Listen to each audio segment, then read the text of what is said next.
There are 4 ways human beings bond. And 3 of them quietly sabotage your relationships before you even notice it's happening.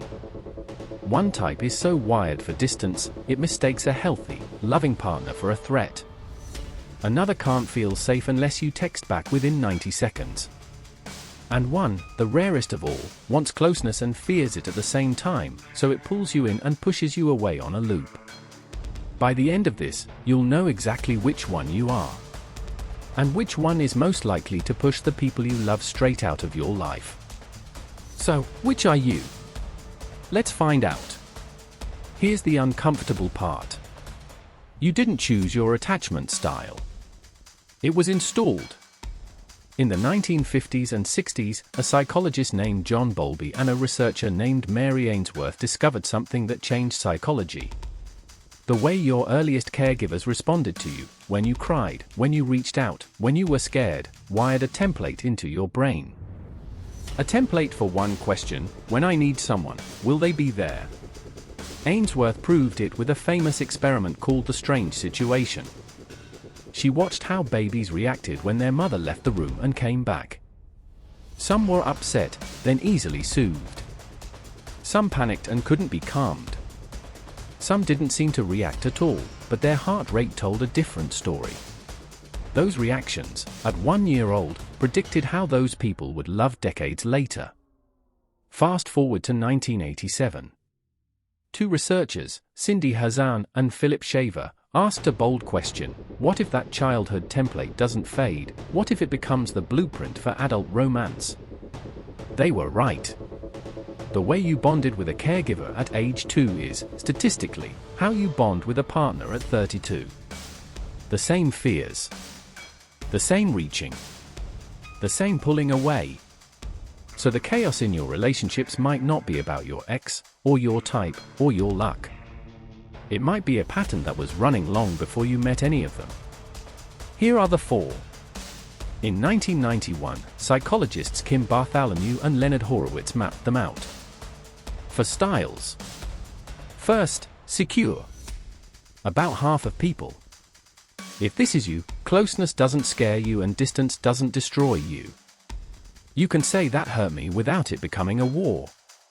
You trust easily, you repair quickly. You're not perfect, you're just safe to love. Hold that picture, because the other 3 are measured against it.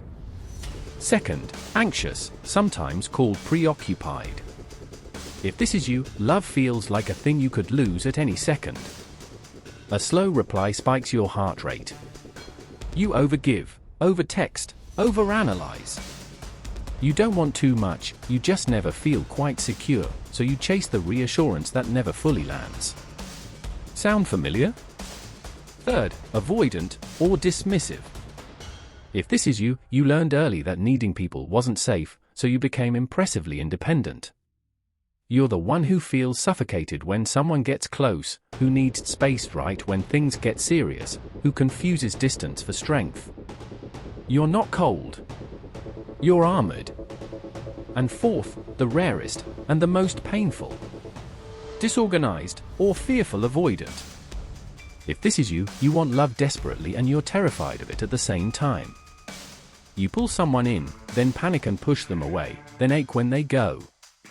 It usually comes from a childhood where the person who was supposed to be safe was also the source of fear. So your brain learned an impossible rule: get close to survive, stay away to survive. Both at once. If that last one landed a little too hard, keep watching. Because here's the part that changes everything. Your attachment style is not your personality, and it is not permanent. Researchers have a term for this: earned secure attachment. People who started anxious, avoidant, or disorganized, and became secure. Not by waiting, but on purpose. 3 things move the needle.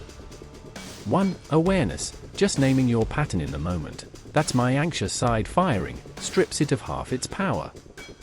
2. Secure relationships, being close to someone safe and consistent slowly rewrites the template, because your brain updates that core question with new evidence.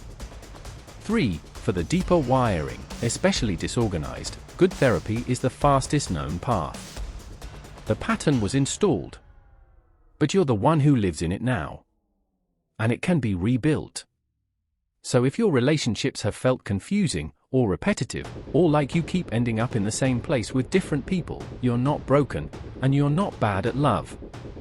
You're running a template that was written before you could speak.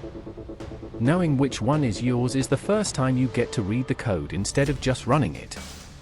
And the people who do the work to earn secure? They don't just fix their relationships. They change the pattern they'd have passed on. And there it is. Plenty more hidden in plain sight. Stick around, I'll see you in the next one.